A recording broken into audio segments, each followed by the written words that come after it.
ये खबर जानते हैं आप क्यों बड़ी है? क्योंकि आज जहां पर मुद्दे भटकाने की कोशिश बेंगलुरु में हो रही है, कल ये चंडीगढ़ में हो सकती है, दिल्ली में हो सकती है, लखनऊ में हो सकती है, कानपुर में हो सकती है, इलाहाबाद में हो सकती है, इंदौर में हो सकती है, भोपाल में हो सकती है, जयपुर में हो सकती है। स्वच्छ जल के अधिकार की गारंटी भारतीय संविधान के अनुच्छेद 21 के तहत दी गई है। देश में कोई भी इससे वंचित नहीं रह सकता है। सुप्रीम कोर्ट ने भी पानी के अधिकार को एक मौलिक मानव अधिकार के रूप में संरक्षित किया है। लेकिन बेंगलुरु में काफी संख्या में लोग इन दिनों इस मौलिक अधिकार से वंचित हैं। कर्नाटक के सीएम ने कल ही बेंगलुरु में जल संकट पर चिंता बढ़ाने वाले आंकड़े पेश किए थे। उन्होंने बताया कि बेंगलुरु में 14,000 बोरवेल हैं, इनमें से 6900 बोरवेल सूख चुके हैं। बेंगलुरु में सभी झीलें लगभग सूख चुकी हैं। बेंगलुरु महानगर पालिका में शामिल 110 गांव में से 55 गांव भयानक जल संकट का सामना कर रहे हैं। बेंगलुरु के लिए हर दिन 2600 MLD पानी की आवश्यकता है। इससे निपटने के लिए बेंगलुरु वाटर सप्लाई और सीवेज बोर्ड ने फैसला लिया है कि सिनेमा हॉल और मॉल में पानी का इस्तेमाल सिर्फ पीने के लिए होगा। ध्यान दीजिएगा आगे। इसके अलावा वाहनों की सफाई, बागवानी, कंस्ट्रक्शन, फव्वारे, स्विमिंग पूल और मनोरंजन के उद्देश्य से अगर पीने योग्य पानी का इस्तेमाल किया गया तो 5,000 रुपए का जुर्माना लगेगा। और यह है देश की सिलिकॉन वैली कहे जाने वाले शहर का हाल। बेंगलुरु के कई इलाकों में लोगों का कहना है कि 40 साल में पहली बार उन्होंने ऐसा जल संकट देखा है। लेकिन अफसोस, यहां के नेता हनुमान चालीसा पर अड़े। माहौल भजन वर्सेस अजान को लेकर गर्म है।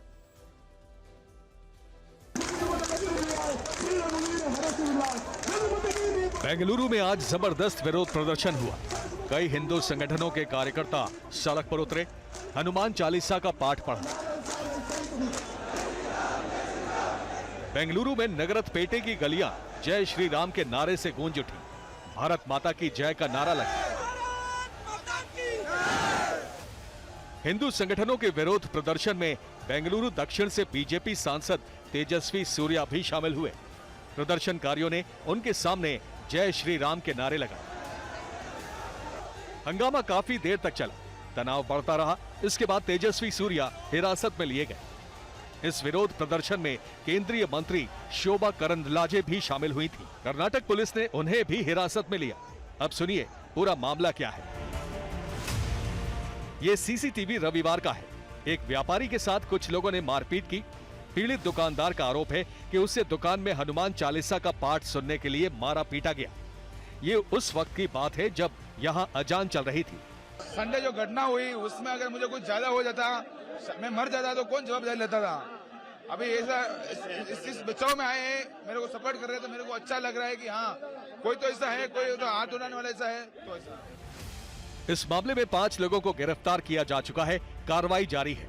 लेकिन हिंदू संगठनों का आरोप है कि पुलिस पीड़ित के साथ नहीं है, सरकार के दबाव में आरोपियों को बचा रही है।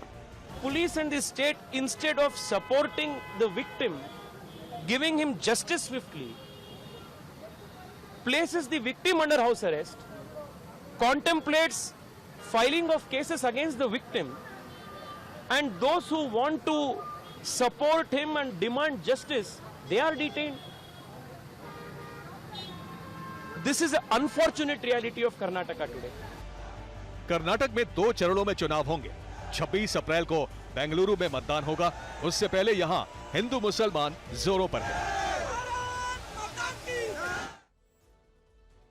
कर्नाटक में एक दुकानदार से मारपीट का मसला लोकल लॉ एंड ऑर्डर का मामला है और ऐसी घटना दोबारा ना हो, पुलिस प्रशासन को यह सुनिश्चित करना ही होगा। लेकिन धर्म की राजनीति के आगे राष्ट्र के लिए खतरा पैदा करने वाली चुनौती से ध्यान नहीं हटना चाहिए। और ऐसी ही एक चुनौती है आतंकवाद, जिसकी आज एक और साजिश का खुलासा उसी बेंगलुरु की सड़कों पर हुआ जहां धर्म के नाम पर प्रदर्शन हो रहा था। कुछ ही दिन पहले बेंगलुरु के कैफे में धमाका हुआ। इसमें 10 लोग घायल हुए थे। इस मामले में इन्वेस्टिगेशन जारी है। लेकिन 19 दिन के बाद अब एक नई साजिश का पता चला है। बेंगलुरु में पुलिस को भारी मात्रा में विस्फोटक मिला। कहां पर? स्कूल के पास। स्कूल के पास खड़े एक ट्रैक्टर में सर्च के दौरान पुलिस को जेलेटिन की कई छड़ें और डेटोनेटर्स बरामद हुए हैं। चुनाव से ठीक पहले कर्नाटक में यह किसी बड़े खतरे का इशारा है। आतंकी कर्नाटक का माहौल बिगाड़ने की ताक में है, तो उत्तर भारत में पीएफआई कैसे खतरनाक साजिश रच रही है, यह बड़ा खुलासा भी चौंकाने वाला है। इस चेहरे को शायद आप पहचानते होंगे। यह केरल का पत्रकार सिद्दीकी कप्पन है। इसे जुड़ा एक बड़ा अपडेट सामने आया है। हाथरस कांड की जांच कर रही यूपी एटीएस ने खुलासा किया है कि पत्रकार सिद्दीकी कप्पन ने पीएफआई की हिट स्क्वाड तैयार की थी और वो बीजेपी के बड़े नेताओं को मारने की साजिश रच रहा था। पॉपुलर फ्रंट ऑफ इंडिया, वो विवादित संगठन जिस पर एक बार फिर संगीन आरोप लगे हैं। ये आरोप साल 2020 में दिल्ली में हुई हिंसा से जुड़े हैं और इसके केंद्र में है ये शख्स। नाम सिद्दीकी कप्पन, मलयाली पत्रकार, पीएफआई का थिंक टैंक, मलयालम भाषा में एंटी हिंदू सामग्री प्रकाशित करने का आरोपी, हाथरस में सीएए विरोधी प्रदर्शन का फंडिंग पर्सन, जिस पर हाथरस विरोध प्रदर्शन की आड़ में दंगे की साजिश रचने का आरोप है।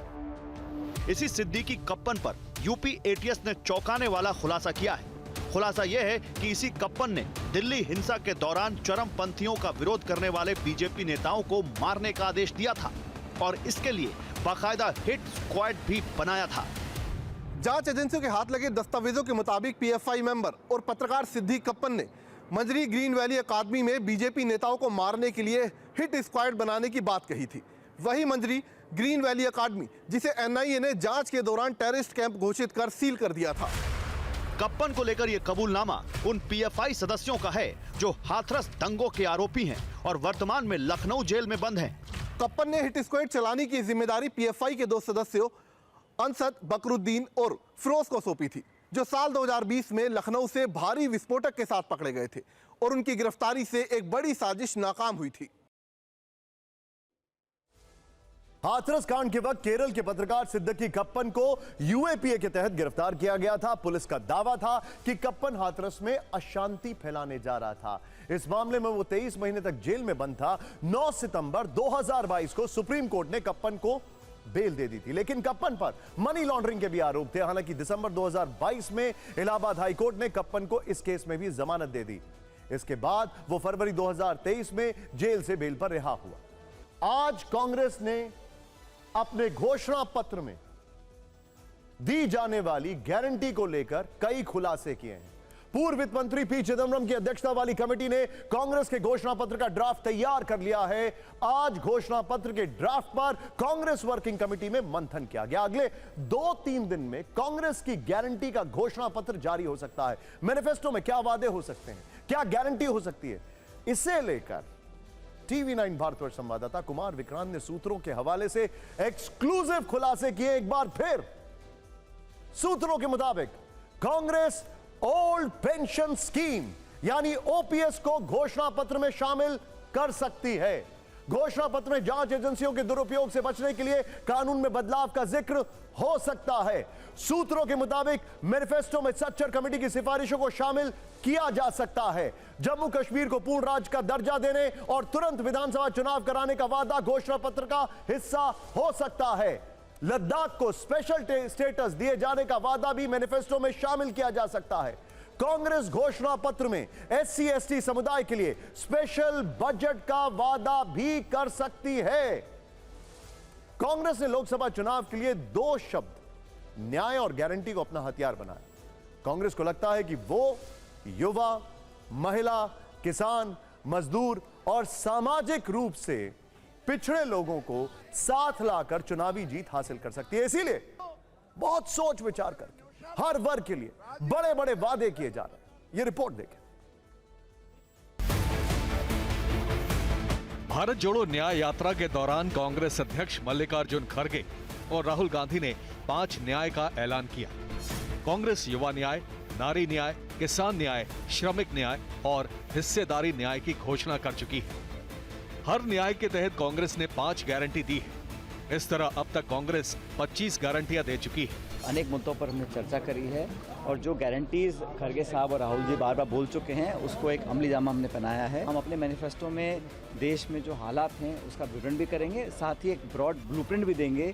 कांग्रेस का दावा है कि तेलंगाना और कर्नाटक में उसकी सरकारों ने चुनावों में दी गई सभी गारंटियां पूरी की। अब अगर केंद्र में उसकी सरकार बनी तो सारे वादे पूरे किए जाएंगे। ये सिर्फ एक साधारण सा घोषणा पत्र नहीं है जो एक औपचारिकता है चुनाव के समय, पर ये एक महत्वपूर्ण न्याय पत्र है ताकि हमारे देश की जनता को एक नई भविष्य दिखाई दे। बीजेपी को चुनावी टक्कर देने के लिए कांग्रेस बड़े बड़े वादे कर रही है। कांग्रेस की 25 गारंटियों में सामाजिक, आर्थिक, जातिगत जनगणना कराने का वादा शामिल है। कांग्रेस ने केंद्र सरकार में खाली पड़े 30 लाख पदों को भरने का वादा किया है। बेरोजगार युवाओं को ट्रेनिंग के दौरान 1 लाख रुपए देने का वादा है। इसी के साथ गरीब महिलाओं को सालाना 1 लाख देने की गारंटी दी गई है। कांग्रेस ने पेपर लीक के खिलाफ देशव्यापी कानून बनाने का वादा किया है। SC, ST और OBC के आरक्षण की सीमा बढ़ाने का वादा किया है। किसानों को स्वामीनाथन आयोग के मुताबिक MSP का वादा किया है। ये वो वादे हैं जिनका कांग्रेस पहले ही ऐलान कर चुकी है। घोषणा पत्र में कांग्रेस कुछ ऐसे बड़े वादों को शामिल करने की तैयारी में है जिनका बड़ा असर हो सकता है। आपके मन में कुछ सवाल हो, उन सवालों के जवाब ढूंढते हैं और आपको बताने की कोशिश करते हैं। सूत्रों से मिली खबरों के मुताबिक कांग्रेस की कोशिश अल्पसंख्यक समुदाय को अपनी तरफ लाने की। इसी को ध्यान में रखकर कांग्रेस अपने मैनिफेस्टो में सच्चर कमेटी की सिफारिशों को शामिल कर सकती है। अगर कांग्रेस ऐसा करती है तो यह सियासी मुद्दा बन सकता है। ऐसा क्यों, इसको समझने के लिए यह समझना जरूरी है कि सच्चर कमेटी है क्या और इस कमेटी ने क्या क्या सिफारिशें की थी। पहला सवाल तो यही है कि सच्चर कमेटी क्या है। चलिए अब आपको इसको समझा देते हैं। मार्च 2005 में पहली यूपीए सरकार ने दिल्ली हाईकोर्ट के पूर्व चीफ जस्टिस राजिंदर सच्चर की अध्यक्षता में कमेटी बनाई। 7 मेंबर की सच्चर कमेटी का गठन भारत में मुसलमानों का सामाजिक, आर्थिक और शैक्षणिक स्थिति अध्ययन करने के लिए किया गया। सच्चर कमेटी ने मुसलमानों की बेहतरी के लिए कई सिफारिशें की। इनमें मुस्लिम समुदाय में शिक्षा को बढ़ावा देने के लिए मुस्लिम बहुल इलाकों में सरकारी स्कूल खोलने की बात कही गई।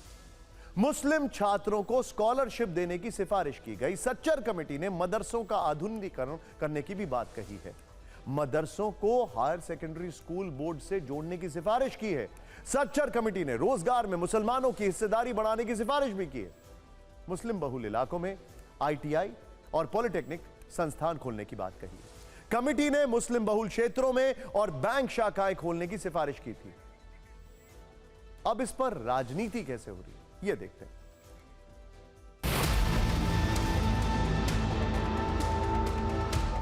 So was there anything discussed on OPS and the Sachar committee in the CW meeting? Details of the manifesto you will get when it is released. No, all the points in the manifesto had been discussed. All the members participated in the discussion. Various views has been put forward.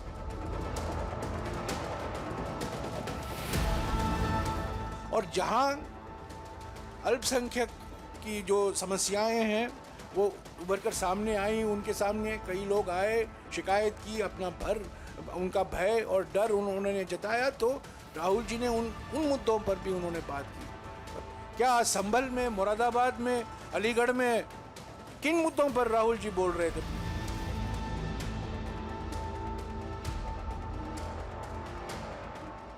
चुनाव घोषणा पत्र की प्रतीक्षा करनी चाहिए। देखिए, एक तरफ Sachar committee का नाम लेकर के वोट बैंक की पॉलिटिक्स की जाती है। प्रधानमंत्री ने लाभार्थी की योजना को जमीन पर उतार कर देश में गुड गवर्नेंस का नया कीर्तिमान स्थापित किया है। लेकिन आपको बता दें, इस वक्त एक बड़ी खबर आ रही है। एक डेवलपिंग स्टोरी यह है कि प्रधानमंत्री आवास पर इस वक्त एक बड़ी बैठक जारी है। Be on stand by. प्रधानमंत्री मोदी, गृह मंत्री अमित शाह और बीजेपी अध्यक्ष JP नड्डा के साथ बैठक चल रही है इस वक्त। पीएम के दक्षिण भारत से लौटते ही बड़ी बैठक। सीधे चलेंगे, आनंद मेरे सहयोगी हमारे साथ हैं। आनंद, प्रधानमंत्री अभी लौटे हैं और आते ही ये बैठक, क्या जानकारी आ रही है? जी बिल्कुल, प्रधानमंत्री नरेंद्र मोदी 5 दक्षिण भारत राज्यों के 3 दिन के दौरे के बाद आज ही पहुंचे हैं दिल्ली और आते ही प्रधानमंत्री निवास पे एक बैठक कर रहे हैं। इस बैठक में जैसा कि आपने बताया गृह मंत्री अमित शाह और बीजेपी के अध्यक्ष जेपी नड्डा मौजूद है। माना जा रहा है कि इस बैठक में जो बीजेपी के जो चुनावी तैयारियां हैं उसको लेकर चर्चा चल रही है। इसके अलावा जो पिछले 2-3 दिनों में जो कोर ग्रुप की बैठक हुई है जिसमें जो बीजेपी के उम्मीदवारों का नाम है, जिन सीटों पर अभी तक उम्मीदवार घोषित नहीं हुए, उन उम्मीदवारों के नाम को लेकर जो कोर ग्रुप में चर्चा हुई है उसको लेकर भी प्रधानमंत्री के साथ इस बैठक में चर्चा हो रही है। उन नामों को मंजूरी दी जा रही है। जिसके बाद ये सभी नाम जो है वो बीजेपी की केंद्रीय चुनाव समिति की बैठक है जो 22 तारीख को होने वाली है, उस दिन इन नामों को रखा जाएगा। क्योंकि प्रधानमंत्री कल दिल्ली में, उसके बाद उनको भूटान के दौरे पर जाना है 2 दिन के लिए, तो ऐसे में समय कम है। तो ऐसे में ये बैठक प्रधानमंत्री ने 3 दिनों के अपने साउथ के दौरे से आने के बाद ये बैठक बुलाई है, जिसमें बैठक जारी है। बताया जा रहा है कि राजनीतिक मसले हैं और चुनाव जुड़े जो मुद्दे हैं और पार्टी के जो मुद्दे हैं जिसको लेकर चर्चा चल रही है गृह मंत्री अमित शाह और बीजेपी अध्यक्ष जेपी नड्डा के साथ। जी, और प्रधानमंत्री जी के लिए कहा जाता है कि वो बगैर रेस्ट लिए नॉन स्टॉप काम में लगे रहते हैं और उसी की एक मिसाल है। बहुत बहुत शुक्रिया हमारे साथ जुड़ने के लिए आपका। लेकिन इस सब के बीच में पीएम मोदी की बैठक आपने देखी। अब हम आपको बताने वाले हैं कि किस तरीके से प्रधानमंत्री नॉन स्टॉप दक्षिण के दौरे पर थे और दक्षिण के दौरे के बाद वो सीधे वापस लौटे हैं। लेकिन सबसे पहले आपको बताते हैं प्रधानमंत्री इस वक्त पूरे देश के साथ अपने दक्षिण भारत के परिवार के बीच पूरी ताकत झोंक रहे हैं। आज प्रधानमंत्री मोदी 5 दिनों के दक्षिण दौरे में दूसरी बार केरल पहुंचे थे। इससे पहले उन्होंने तमिलनाडु, तेलंगाना, आंध्र प्रदेश और कर्नाटक में रैलियां और रोड शो किए। लेकिन पहले केरल के पलक्कड़ में रोड शो की तस्वीर देखिए जरा। फूलों से सजी खुली छत वाली गाड़ी पर सवार पीएम मोदी ने रोड शो किया है। बीजेपी समर्थकों समेत हजारों लोगों ने फूल मालाएं, पार्टी के झंडे और पीएम मोदी के पोस्टर लहराकर उनका स्वागत किया। वो तस्वीर हम आपको यहां पर अभी दिखाने वाले हैं। करीब 1 किलोमीटर के दौरान रोड शो के दौरान लोग भारत माता की जय, मोदी जी स्वागतम के नारे लगा रहे थे। ये महज एक रोड शो नहीं था, बल्कि इन तस्वीरों में छुपा प्रधानमंत्री मोदी का केरल विजय का मंत्र है और यह आत्मविश्वास उनके चेहरे पर साफ झलक भी रहा था। प्रधानमंत्री मोदी के केरल प्लान पर पहले रिपोर्ट देखें। पथनम थिट्टाइले एंडे सहोदरी सहोदर नमारे केरला में जनता हमें पिछले चुनावों में डबल डिजिट वोट परसेंट वाली पार्टी बना चुकी। अब बीजेपी के लिए डबल डिजिट सीट्स की मंजिल बहुत दूर नहीं है। अगर ऐसा हुआ तो भारतीय जनता पार्टी केरल में इतिहास रच देगी, कांग्रेस और वामपंथी दलों का खिलाफ फतह कर लेगी, दक्षिण भारत में विपक्ष के सबसे बड़े गढ़ में सेंध मार देगी। ये है प्रधानमंत्री मोदी का प्लान केरल। जनवरी से अब तक पीएम मोदी 5 बार केरल का दौरा कर चुके हैं।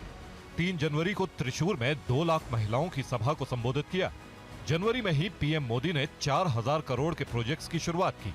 अनिल एंटोनी और पीसी जॉर्ज जैसे बड़े क्रिश्चियन चेहरों पर भरोसा, राजीव चंद्रशेखर और वी मुरलीधरन जैसे केंद्रीय मंत्रियों को उतारा है। शोभना और पीटी ऊषा जैसी महिलाओं को स्टेज पर जगह दी। और आज भी जब पीएम मोदी ने रोड शो किया तो महिलाओं में जबरदस्त उत्साह देखने को मिला।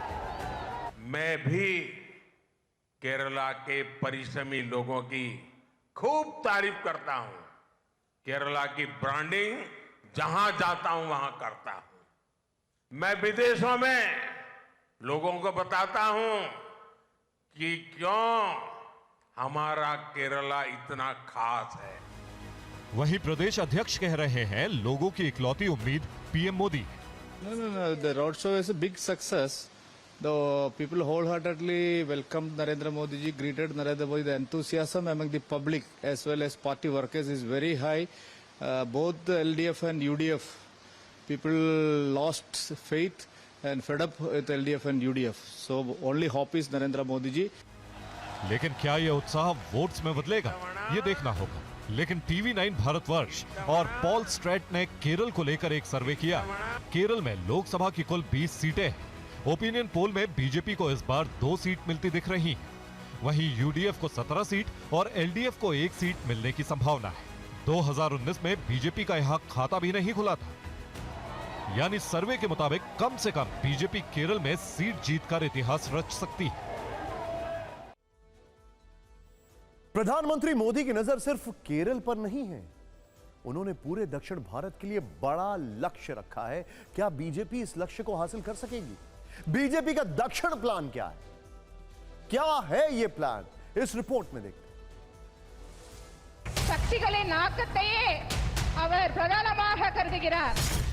एक तरफ राहुल गांधी को अपने शक्ति वाले बयान पर सफाई देनी पड़ी, तो पीएम मोदी ने शक्ति को ही अपनी ताकत बना लिया। तमिलनाडु के सेलम में रैली से पहले पीएम मोदी ने नारी शक्ति का सम्मान किया। पीएम मोदी ने 11 शक्ति अम्माओं को सम्मानित किया, हाथ जोड़कर उनका अभिवादन किया। दक्षिण के कई राज्यों में बीजेपी महिला वोटर्स पर काफी ज्यादा फोकस कर रही है।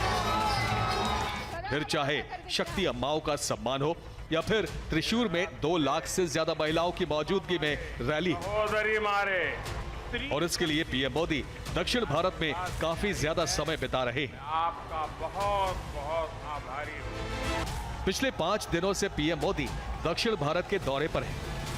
15 मार्च कन्याकुमारी तमिलनाडु, 15 मार्च पथनमथिट्टा केरल, 16 मार्च नगर कुर्नूल तेलंगाना, 17 मार्च पलनाडु आंध्र प्रदेश, 18 मार्च शिवमोगा कर्नाटक, 18 मार्च जगतियाल तेलंगाना, 18 मार्च कोयंबटूर तमिलनाडु।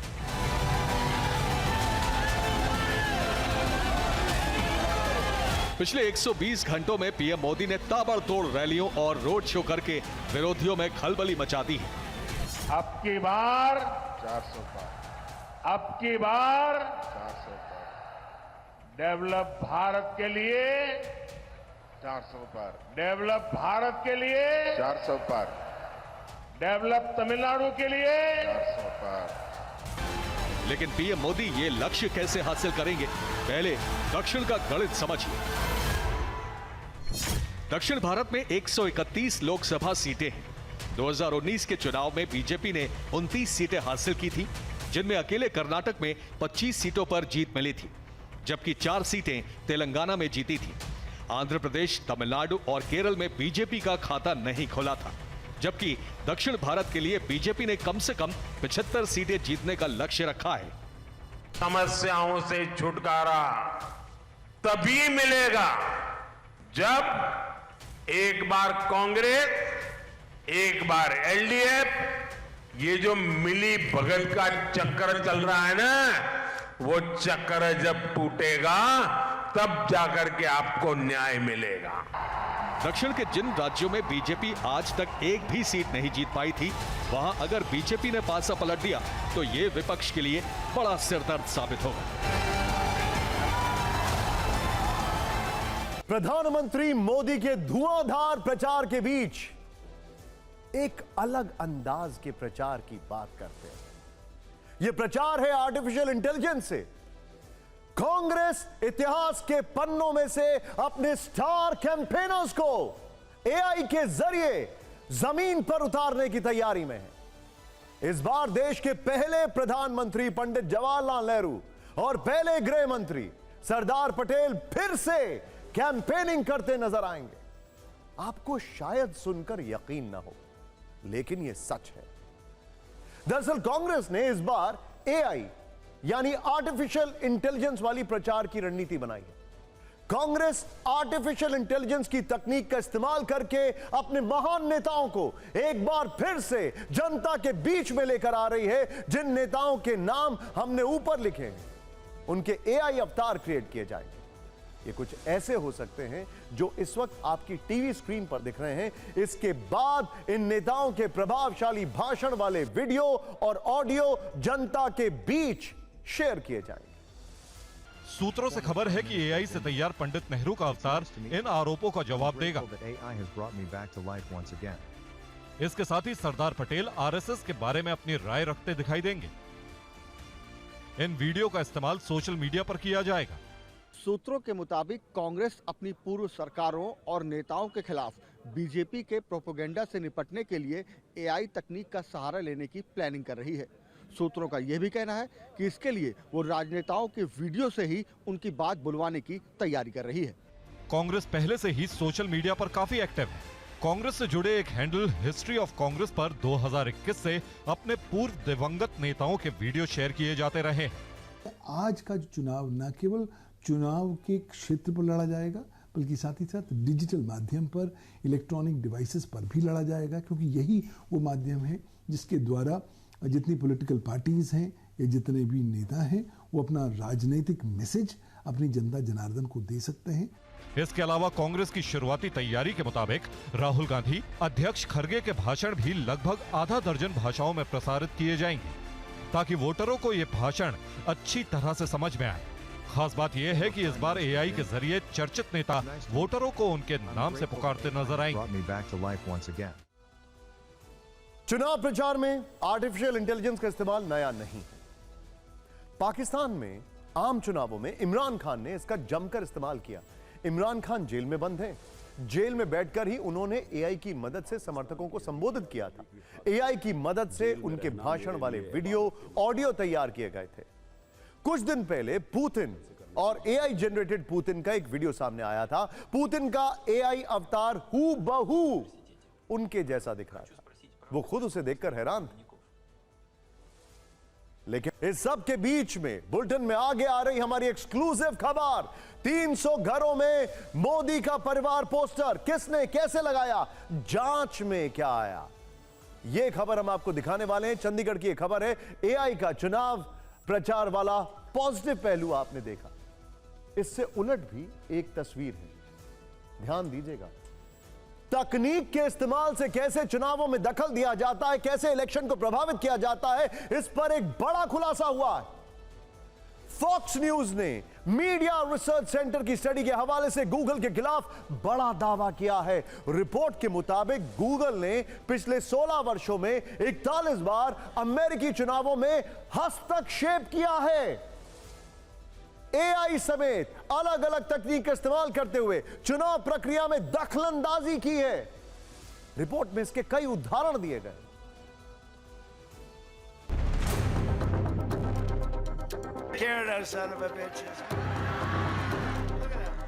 रिपोर्ट के मुताबिक चुनाव में गूगल का दखल अमेरिकी लोकतंत्र के लिए बड़ा खतरा बन गया है। गूगल ने लगातार उन उम्मीदवारों को तकनीक के इस्तेमाल से नुकसान पहुंचाया है जो उसकी पसंद के लेफ्ट विंग कैंडिडेट के खिलाफ खतरा बन रहे थे। रिपोर्ट के अनुसार गूगल ने अपनी पसंद वाली विचारधारा के उम्मीदवार को बढ़ावा देने के लिए अपने संसाधनों का जमकर इस्तेमाल किया। स्टडी के मुताबिक 2008 से फरवरी 2024 तक गूगल ने अपनी शक्तियों का उपयोग सबसे उदार उम्मीदवारों को चुनावी जीत दिलाने में मदद करने के लिए किया है, चाहे वे किसी भी पार्टी के हों, जबकि सेंसरशिप के लिए अपने विरोधियों को निशाना बनाया है। अपने उदाहरण को पुख्ता करने के लिए मीडिया रिसर्च सेंटर ने एक हालिया उदाहरण दिया। उस उदाहरण में उस घटना का जिक्र किया गया जब गूगल के एआई जेमिनी ने प्रेसिडेंट बाइडेन को नुकसान पहुंचाने वाले सवाल का जवाब देने से इनकार कर दिया। इसके अलावा स्टडी में कुछ पुराने चुनावों का भी उदाहरण दिया गया है जिसमें गूगल के दखल देने का दावा है। 2008 में जॉन मैकिन के मुकाबले बराक ओबामा का पक्ष लेना, 2012 में मिट रोमनी के मुकाबले ओबामा का पक्ष लेना, 2016 में संभावित रूप से हिलेरी क्लिंटन को एल्गोरिदम में बदलाव कर फायदा पहुंचाना। यह भी खुलासा हुआ है कि गूगल बाइडेन और उनके प्रशासन की आलोचना करने वाली खबरों को दबा रहा था। 2022 में 12 प्रतिस्पर्धी सीनेट दौड़ के लिए ज्यादातर कैंपेनिंग वेबसाइट को छिपा रहा था। इसके अलावा 2024 में बाइडेन की मदद के लिए अपने सर्च रिजल्ट से उनके सभी विरोधियों की कैंपेनिंग वेबसाइट गायब कर रहा था। वैसे गूगल ने फॉक्स न्यूज की रिपोर्ट को मानने से इनकार कर दिया है, जो कि सब जानते थे। गूगल ने कहा है कि इस रिपोर्ट में कुछ भी नया नहीं है। पुराने निराधार और गलत शिकायतों को फिर से जमा किया गया है। ये आरोप अदालतों में साबित होने में विफल रहे हैं। नेता ऐसे दावे करते हैं, लेकिन हमारा प्लेटफॉर्म पक्षपाती बिल्कुल नहीं। एआई चुनाव प्रक्रिया को किस तरह प्रभावित कर सकता है, अब आपको उसके कुछ उदाहरण देते हैं। पहला, एआई की मदद से किसी भी दुष्प्रचार वाली सामग्री को हजारों गुना तक बढ़ाया जा सकता है। दूसरा, तस्वीरों, ऑडियो या वीडियो डीप फेक का इस्तेमाल कर वोटरों को प्रभावित किया जा सकता है। ऐसा दावा है कि नवंबर 2023 में अर्जेंटीना में हुए राष्ट्रपति चुनाव का परिणाम एक एआई जनरेटेड तस्वीर ने बदल दिया। अर्जेंटीना के राष्ट्रपति हावियर माइली हैं। चुनाव के दौरान उन्होंने अपने प्रतिद्वंदी सर्गियो मासा की एक एआई जनरेटेड तस्वीर सोशल मीडिया प्लेटफॉर्म पर शेयर की। इसमें वो चीनी कम्युनिस्ट पार्टी के नेताओं की ड्रेस में दिखे। 4 करोड़ 60 लाख की आबादी वाले देश में तस्वीर को 30 लाख से ज्यादा व्यूज मिले। इसके बाद माइली चुनाव जीत गए। भारत में भी चुनाव आयोग एआई और तकनीक के दुष्प्रभाव को लेकर सतर्क है। हम इसको प्रीएम्प्ट कर रहे हैं, हमें तारीफ करनी चाहिए इस बात की। इससे बचने के लिए आयोग ने गूगल के साथ हाथ मिलाया। इसके तहत गूगल झूठी सूचना के प्रसार की रोकथाम में मदद करेगा। ऐसा सिस्टम तैयार करेगा जिससे यूजर्स को एआई कंटेंट की पहचान करने में मदद मिलेगी। गूगल ने इस बारे में कड़ी नीतियां, पाबंदियां निर्धारित की। हमने जाने माने साइबर एक्सपर्ट्स पवन दुग्गल की यह जानने की कोशिश की उनसे कि क्या भारत के चुनावों में भी इस बार डिजिटल मीडिया के दुरुपयोग का खतरा है। उन्होंने जो बताया वो हैरान करने वाला। अब क्योंकि एआई के माध्यम से क्योंकि डीप फेक इंफॉर्मेशन जनरेट की जा रही है, गलत प्रकार के प्रोपेगेंडास जनरेट किए जा रहे हैं, उसका इस्तेमाल किया जा सकता है ताकि लोगों की जो विचारधारा है उसको एंड मोमेंट पे बदलने का प्रयास किया जाए। हो सकता है फेक इंफॉर्मेशन किसी प्रत्याशी के विरुद्ध सर्कुलेट कर दी जाए, हो सकता है कुछ मिस इन्फॉर्मेशन कैंपेन क्रिएट किया जाए, हो सकता है उन्हीं के नाम पे उन्हीं की आवाज़ में एक डीप फेक वीडियो या डीप फेक ऑडियो बन जाए ताकि उनकी छवि को नकारात्मक रूप से प्रभावित किया जा सके, ताकि अल्टीमेट मोमेंट पर जो वोटर है वो उनको वोट दे या ना दे, इस डिसीजन को इंपैक्ट किया जा सकता है। वैसे आपको बताना चाहेंगे कि चुनाव आयोग की नजर सियासी दलों के प्रचार के तौर तरीकों पर भी है। चुनाव आयोग की टीमें सतर्क हैं। आचार संहिता के उल्लंघन को लेकर प्रशासन की कार्रवाई ने चंडीगढ़ में सियासी पारा चढ़ा दिया है। कुछ दिनों पहले बीजेपी ने मैं भी मोदी का परिवार कैंपेन चलाया था। इस अभियान में केंद्रीय मंत्रियों, बीजेपी की सीनियर नेताओं के साथ साथ बीजेपी कार्यकर्ताओं ने भी हिस्सा लिया। इसी अभियान के तहत चंडीगढ़ के मलोया इलाके में कई घरों पर मैं भी मोदी का परिवार नाम के नेम प्लेट लगा दिए गए थे, पोस्टर। लेकिन स्थानीय प्रशासन ने कल इन नेम प्लेट्स को हटवा दिया है। अब इसे लेकर चंडीगढ़ में राजनीति हो रही है। पर सवाल यह है कि ये नेम प्लेट लगवाए किसने और हटाए क्यों गए। टीवी 9 भारतवर्ष संवाददाता मोहित मल्होत्रा की चंडीगढ़ से एक एक घर जाकर यह रिपोर्ट देखिए।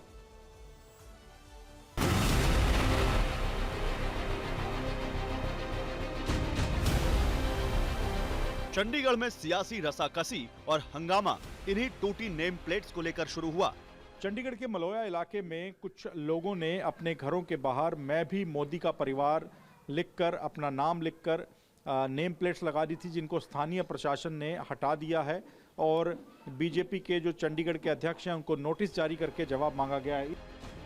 मैं भी मोदी का परिवार लिखी नेम प्लेट चंडीगढ़ के मलोया इलाके के करीब 300 घरों पर लगाई गई थी। पोस्टर की शक्ल में लगी नेम प्लेट पर एक तरफ बीजेपी का सिंबल बना है, साथ ही बीजेपी लिखा है। नेम प्लेट में दूसरी तरफ लिखा है मैं भी मोदी का परिवार और घर के मालिक का नाम दर्ज है। सवाल यह है कि चंडीगढ़ प्रशासन ने इन नेम प्लेट्स को हटाया क्यों? चुनाव तारीखों के ऐलान के बाद पूरे देश में आचार संहिता लागू है। मलोया इलाके के कांग्रेस पार्षद ने ऐसी नेम प्लेट्स को लेकर प्रशासन से शिकायत की थी, जिसके बाद सोमवार को स्थानीय प्रशासन ने आचार संहिता के उल्लंघन को लेकर कार्रवाई की। प्रशासन की टीम ने घरों पर मैं भी मोदी का परिवार लिखी नेम प्लेट हटवा दी। मौका चुनाव का है, इसलिए मैं भी मोदी का परिवार लिखी नेम प्लेट लगाने और फिर हटाने पर सियासी संग्राम छिड़ गया। चंडीगढ़ सीट पर सीधा मुकाबला कांग्रेस और बीजेपी में है, इसलिए इस मुद्दे को लेकर दोनों पार्टियां आमने सामने हैं। ये तो जो इलेक्शन करा रहे हैं, जो प्रशासन है, उन्होंने देखना है कि उनकी जिम्मेवारी बनती है, उनकी इंस्ट्रक्शन में क्या है। अगर उनको लगता है कि ये उल्लंघना है तो करना चाहिए उनको कार्रवाई।